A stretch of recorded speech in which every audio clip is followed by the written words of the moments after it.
Et donc, concernant la hijra, la première chose qu'on peut dire déjà, c'est que c'est une adoration. C'est une adoration. Car Allah, subhanahu wa ta'ala, a fait l'éloge de cette adoration. Et on sait, depuis un moment déjà, que toute action dont Allah Azza wa Jal fait l'éloge, ou toute action dont il lie l'acte à une récompense, cette action est une adoration. Et parmi les paroles où Allah subhanahu wa ta'ala dans le Coran nous relie la hijra à une récompense, il est lorsqu'il nous dit subhanahu wa ta'ala وَالَّذِينَ هَجَرُوا فِي اللَّهِ مِنْ بَعْدِ مَا ظُلِمُوا لَنُبَوِّئَنَّهُمْ فِي الدُّنْيَا حَسَنَةً وَلَأَجْرُ الْآخِرَةِ أَكْبَرُ لَوْ كَانُوا يَعْلَمُونَ.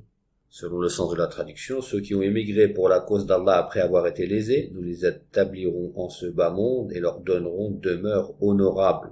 Mais la rétribution dans l'autre monde est bien meilleure si seulement ils savaient. Donc on voit qu'Allah il a lié la hijra au fait d'être établi dans des demeures honorables. Donc ce qui montre que c'est une adoration. Les textes sont nombreux, mais on va se contenter de ça, Inch'Allah. Et c'est tellement une belle adoration que ceux qui l'ont accompli du temps du prophète Muhammad sallallahu alayhi wa sallam ont été appelés, désignés par cette adoration. On les appelait le muhajiroun. Et la hijra, elle est de plusieurs types. La hijra dont on parle, nous, c'est celle qui consiste à quitter une terre de mécréance vers une terre d'islam. Al-intiqal min bilad al-kufr ila bilad al-islam. Et au niveau linguistique, je pense que vous le savez, la hijra, c'est at-tark, le délaissement, l'abandon. Et cette hijra, quel est son jugement? Est-ce qu'elle est obligatoire? Est-ce qu'elle est préférable? Est-ce qu'elle est juste permise? Est-ce qu'elle est interdite? Donc, selon la parole de la majorité des savants salafis, elle se divise en 3 jugements. Et cette classification, vous pouvez la trouver notamment dans Al-Mughni, de l'imam al-Maqdisi, dans Fath al-Bari, de l'imam Ibn Hajar al-Asqalani, rahimahumullah et d'autres. Donc, la plupart des savants nous disent que, donc, le premier des jugements, c'est que c'est une obligation. Et c'est une obligation pour tout musulman qui réside en terre de mécréance, ayant la capacité de faire l'immigration, la hijra, et ne pouvant pratiquer et montrer sa religion. Donc, ya Abdallah, si tu es en terre de mécréance, et que tu es dans l'incapacité de pratiquer et de montrer ta religion, et que tu as les moyens de partir, de délaisser ce pays pour une terre d'islam, c'est une obligation pour toi de partir. Le deuxième de ces jugements, c'est qu'elle n'est pas obligatoire. Et cela, ça concerne qui? Ça concerne toute personne n'ayant pas la capacité de montrer sa religion et de la pratiquer correctement, mais qui n'a pas non plus les capacités de partir. Parce qu'il est faible, par exemple une femme avec des enfants, parce qu'il est contraint, par exemple s'il est emprisonné en bilad kouf, ou d'autres cas de ce genre. Donc pour lui, ce n'est pas une obligation, en vertu d'une règle qui est connue de la part des savants, la wajiba ma'al ajz. Il n'y a pas d'obligation avec l'incapacité. En cas d'incapacité, l'obligation tombe. Et le troisième de ces jugements, c'est que la hijra est recommandée. Et ça pour qui? Pour toute personne ayant la capacité de pratiquer et de montrer sa religion, et qui a également la capacité de partir. Donc cette personne, elle arrive à pratiquer sa religion, elle est en terre de kouf, mais elle arrive à pratiquer sa religion sans rien lui enlever, elle arrive à la montrer, mais elle a également les capacités financières, matérielles, physiques de partir. Celui-là, on lui dira que c'est recommandé, c'est mustahab. C'est mustahab. Et il faut bien comprendre qu'est-ce que c'est le mustahab. Mustahab, c'est recommandé, c'est-à-dire que si tu l'as fait, tu seras récompensé à Abdallah. Et c'est étonnant aujourd'hui, des fois, lorsqu'on conseille les frères sur la hijra, ils t'arrêtent en disant, ah, c'est mustahab pour moi, c'est pas obligatoire. Mais le mustahab dans sa bouche, on a presque l'impression que ça veut dire makruh. Le mustahab, quand c'est une autre adoration, tu cours derrière. Mais le mustahab dans la hijra, tu mets un stop. Il faut se poser la question pourquoi. Quand c'est le siwak, quand c'est la shashia, quand c'est tous ces a'mal qui sont mustahabba, tu cours derrière, tu incites même les gens. Mais l'hijra, tu dis stop, c'est juste mustahab. Posons-nous la question pourquoi. Donc l'obligation, on a bien vu qu'elle est pour celui qui vit dans une terre de mécréance et qui ne peut montrer sa religion et ne peut la pratiquer correctement. La pratiquer sans rien lui enlever, la montrer, c'est-à-dire qu'il peut dire ouvertement aux gens du faux, vous êtes des gens du faux. Et je me souviens d'il y a 20 d'années, un de nos frères prêcheurs, jazallahu khayra, il nous avait lu une fatwa. On était à la mosquée, il nous avait lu une fatwa de l'Ajnat Daïma, donc l'assemblée des grands savants d'Arabie Saoudite, qui disait une fatwa qui disait en substance qu'il suffit de savoir que dans le pays où vous vivez, vous ne pouvez pas faire l'adhan à voix haute, l'appel à prière à voix haute, pour vous ordonner de partir. Donc vous voyez bien, juste l'adhan. L'adhan n'était pas permis de le faire à voix haute, les grands savants te disent de partir. Donc quand on regarde l'état de la France aujourd'hui, si on est honnête, un instant, il n'y a pas de débat. Autant on peut accepter le débat dans certains pays, les États-Unis, l'Angleterre, où les minorités musulmanes là-bas jouissent d'une certaine forme de liberté, et encore si en réalité on gratte, on verrait qu'ils sont en réalité en danger eux aussi, mais en apparence ils ont une certaine forme de liberté, d'autonomie. Mais un pays comme la France, si on est honnête, il n'y a pas de débat. Un pays qui nous oblige à ôter le hijab de nos filles, qui nous interdit de sacrifier nos bêtes lors de nos fêtes, qui nous interdit l'adhan à voix haute, pourchasse les musulmans dans les médias, qui, comme il n'y a pas très longtemps, font la chasse aux imams pour inverser du Coran et veulent imposer leurs valeurs de la République. Je dis valeurs entre guillemets car ce sont tout sauf des valeurs. Si on est honnête, on est obligé de reconnaître que la France, il est obligatoire de partir quand on a les capacités de partir. Et Allah nous l'ordonne.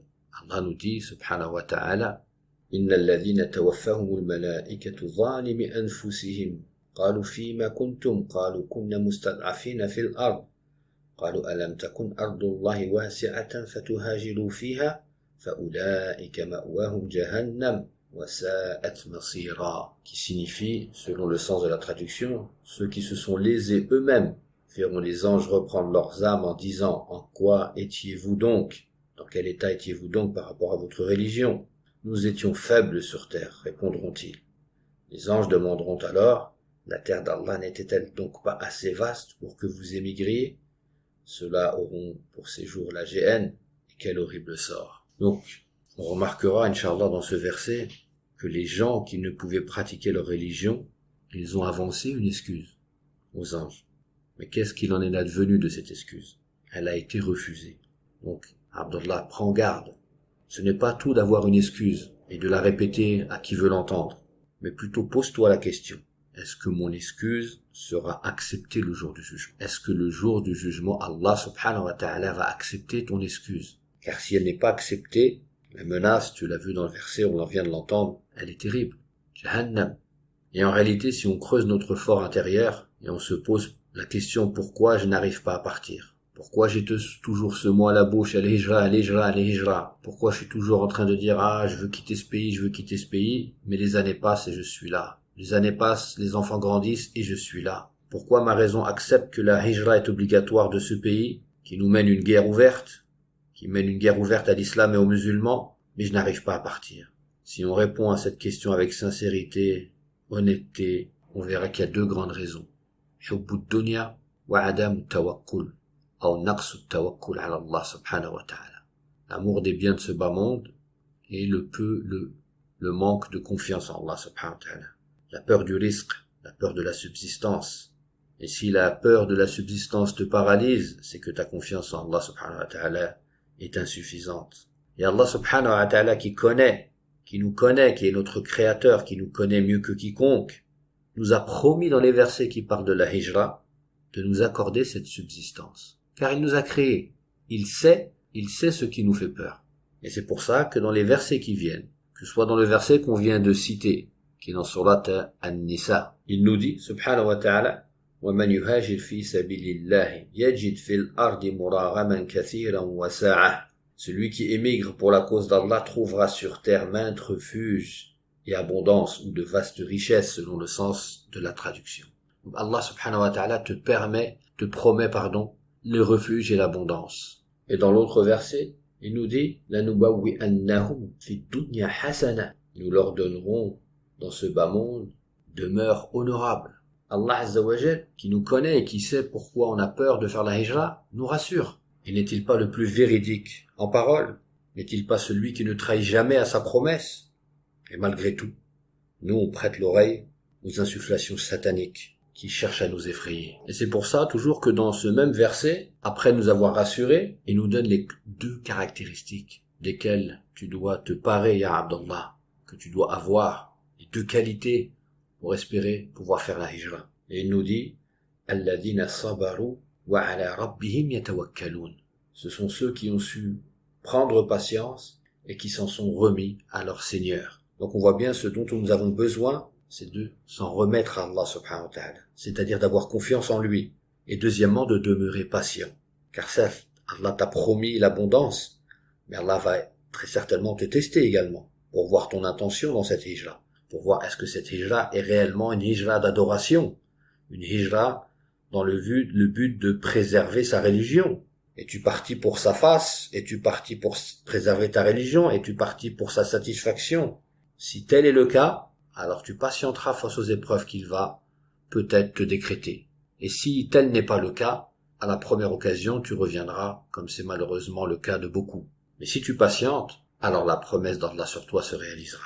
Donc on voit à travers ces versets que la préparation dont on a besoin, c'est en réalité une préparation au niveau de la foi, plus qu'une préparation matérielle. D'ailleurs, si on médite sur la préparation matérielle des Sahaba, radiallahu anhum, les premiers qui ont fait la hijra, on s'aperçoit qu'elle a été minime. Ils n'ont pas eu besoin de lourds préparatifs pour faire la hijra. L'ordre est tombé, ils sont partis. Sami'na wa ata'na. Pas eu besoin de repérage, pas eu besoin d'amener avec eux toute leur richesse. C'est plutôt même le contraire. On est l'exemple de la hijra du noble sahabi Su'ab al-Rumi, radiallahu anhu. Su'ab al-Rumi, son histoire est connue. Quand il a voulu partir, les Quraysh l'ont arrêté et lui ont dit « Tu es venu chez nous, tu n'étais rien. Et ensuite, tes biens ont fructifié chez nous, entre guillemets, par notre aide. Et tu as atteint le niveau que tu as atteint. Et maintenant, tu veux sortir de ce pays, toi et tes biens. » Ils ont dit « Par Allah, il n'en sera pas ainsi. » Qu'est-ce qu'il leur a répondu? Que dites-vous si je vous laisse tous mes biens? Est-ce que vous me laissez le chemin libre? Ils ont dit « Si c'est ainsi, oui. » Et il leur a tout laissé, il est parti. Parti, en laissant tous ses biens. Car il avait confiance en Allah subhanahu wa ta'ala. Il savait qu'Allah ne l'abandonnerait pas. Aucune inquiétude sur ce qu'ils allaient trouver là-bas. Car leur cœur était rempli de confiance en Allah subhanahu wa ta'ala. La préparation matérielle, oui, on en a besoin. Mais elle doit être minime. Juste ce dont tu as besoin pour le voyage et de quoi faire face à tes premiers frais. Ne pense pas, ya Abdallah, que tu puisses vivre avec les gens du feu et que leur feu ne te touchera pas. Leur feu te touchera. Toi, ou si ce n'est pas toi ton épouse, ou si ce n'est pas toi tes enfants. Et pose-toi la question, qu'est-ce qui a le plus valeur dans ta vie d'ici-bas? C'est ta religion. Si tu perds ta religion, tu perds tout. Qu'amènes-tu avec toi dans ta tombe, si ce n'est tes actes? Quelles sont les questions auxquelles tu vas devoir répondre dans ta tombe? Si ce n'est les questions qui sont reliées à ta religion, qui est Allah, quelle est ta religion? Quel est ton prophète? Tu ne seras pas questionné sur ta vie mondaine, sur le niveau de richesse que tu avais ou que tu n'avais pas. C'est ta religion, ton capital. Donc si tu te mets ça bien en tête, tu comprendras que la plus grande chose à préserver, c'est ta religion. Et que si tu es dans un endroit où tu ne peux pas la préserver, il t'incombe de partir. Et d'ailleurs, c'est cette action, cette ibada, cette adoration qui nous a été présentée de par notre prophète Mohammed sallallahu alayhi wa sallam comme étant parmi les plus efficaces pour préserver notre dîn. Quand un sahabi lui a demandé de lui désigner une action avec laquelle il obtiendrait la droiture, il lui a dit « Alayka bil hijra » sallallahu alayhi wa sallam. فَإِنَّهُ لَا مِثْلَ لَهَا. Fais la hijra, car elle n'a pas d'équivalent. Et les savants ont expliqué, qu'est-ce que ça voulait dire, elle n'a pas d'équivalent? Elle n'a pas d'équivalent dans la préservation de ton dîn. Donc tu veux préserver ton dîn, tu es dans un endroit où tu ne peux pas pratiquer ton dîn correctement, où tu es oppressé dans ta religion, où tu ne peux pas la montrer ouvertement. Alayka bil hijra.